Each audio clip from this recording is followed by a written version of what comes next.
वायुमंडल की संरचना एवं संगठन।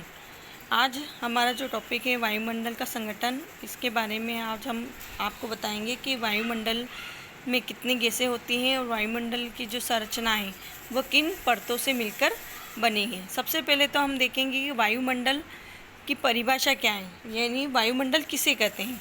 तो पृथ्वी के चारों ओर जो गैसीय आवरण पाया जाता है उसे ही क्या कहा जाता है, वायुमंडल कहा जाता है। वायु रंगहीन, गंधहीन एवं स्वादहीन है। जब यह प्रवाहित होती है तो तभी इसका अनुभव किया जाता है।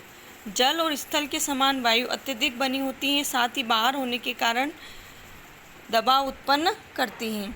यह सूर्य से आने वाली हानिकारक पराबैंगनी किरणों के अवशोषण और ग्रीन हाउस प्रभाव द्वारा दिन व रात के धरातलीय तापमान को क्या करती है, संतुलित करके पृथ्वी पर जीवन की रक्षा करती है। अब वायुमंडल की उत्पत्ति कैसे हुई। वायुमंडल में कई प्रकार की गैसें पाई जाती हैं, जिसके कारण वायुमंडल में गुरुत्वाकर्षण क्षेत्र कमज़ोर हो जाता है और हल्की गैसें क्या अंतरिक्ष में बिखर जाती। तो इस प्रकार से वायुमंडल में कई सारे गैसें और हाइड्रोजन के तत्व पाए जाते हैं, जिससे वायुमंडल की उत्पत्ति होती है। वायुमंडल में कई प्रकार की गैसें हैं, जैसे nitrogen 78%, oxygen 21%, argon 0.93%, carbon dioxide 0.036%, neon 0.02%, helium 0.05%, krypton 0.01%, xenon hydrogen 0.5%। इसे कई प्रकार की गैसें वायुमंडल में पाई जाती हैं। वायुमंडल का जो संगठन है वह तीन प्रकार से पाया जाता है, जैसे गैसें हैं, धूल कण हैं, जल वाष्प हैं। इनसे मिलकर ही वायुमंडल की संरचना बनी है। वायुमंडल में गैसें जो पाई जाती हैं, सबसे पहले वायुमंडल में कई प्रकार की गैसें पाई जाती हैं, ऑक्सीजन, नाइट्रोजन, कार्बन डाइऑक्साइड। इन गैसों में कुछ भारी और कुछ हल्की गैसें भी होती हैं। धूल कण महीन धूल कण वायु में झूलती अवस्था में पाए जाते हैं। धूल के कण और सौर ऊर्जा के प्रकाश को बिखेरते हैं, इसी से प्रातः एवं सायंकाल की लालिमा दिखाई देती है। और जो दिन रात बनते हैं वो दिन में आकाश क्या होता है, नीला दिखाई देता है। धूल के कण जल वाष्प की संघनन क्रिया में विशेष सहायता करता है। अधिक ऊंचाई पर इनकी मात्रा क्या होती है, तेजी से घटने लगती है। और भूमि पर सर्दियों में प्रातःकाल बिछी जो ओस के जमने का जो मुख्य कारण है वह भी धूल कण के कारण ही होता है। वायुमंडल में जो निचली परतों में जैसे मिट्टी के कण हैं, समुद्री लवण के कण हैं, वनस्पति हैं, ज्वालामुखी राख, यह कई प्रकार के विशेष प्रदूषण प्राप्त कण भी इसमें पाए जाते हैं।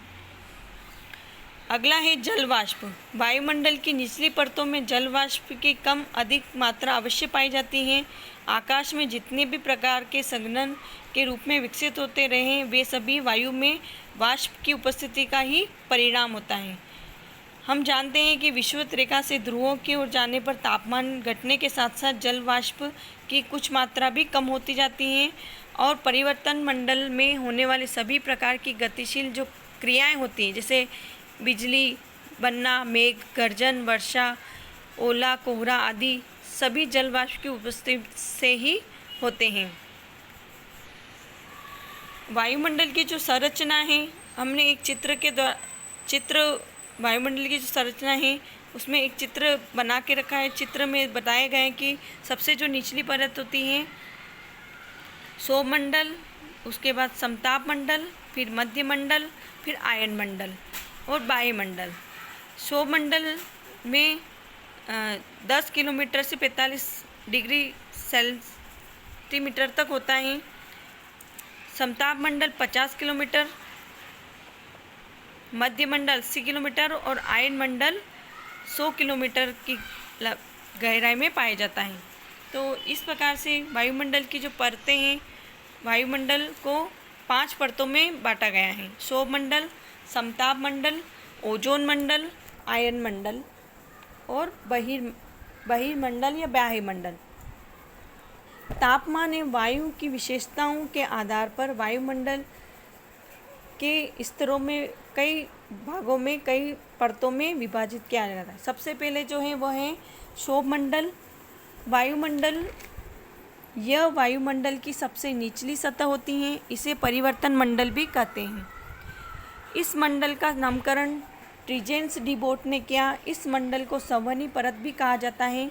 मौसम एवं जलवायु संबंधी सभी घटनाएं जैसे वाष्पीकरण है, सघनन है, बादल है, बिजली की चमकना, चक्रवात आदि इसी मंडल में ये घटनाएं घटित होती हैं।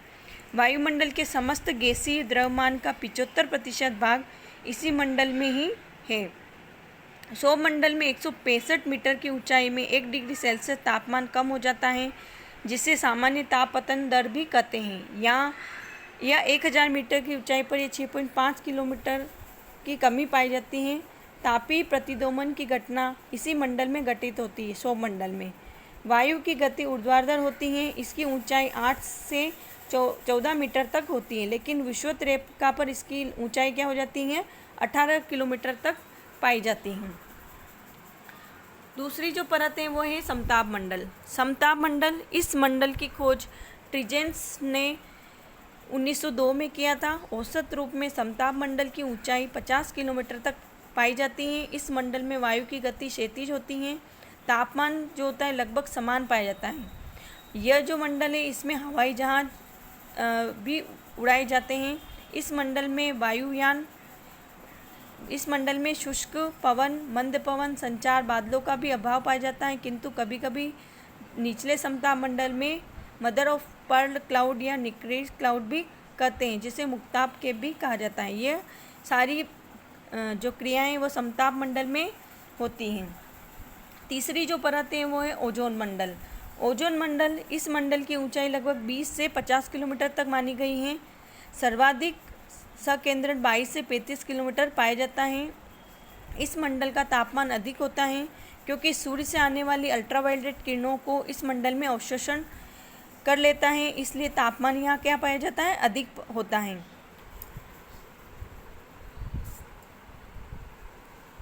ओजोन मंडल, ओजोन मंडल जो है इस मंडल की ऊंचाई लगभग 20 से 50 किलोमीटर तक मानी गई है।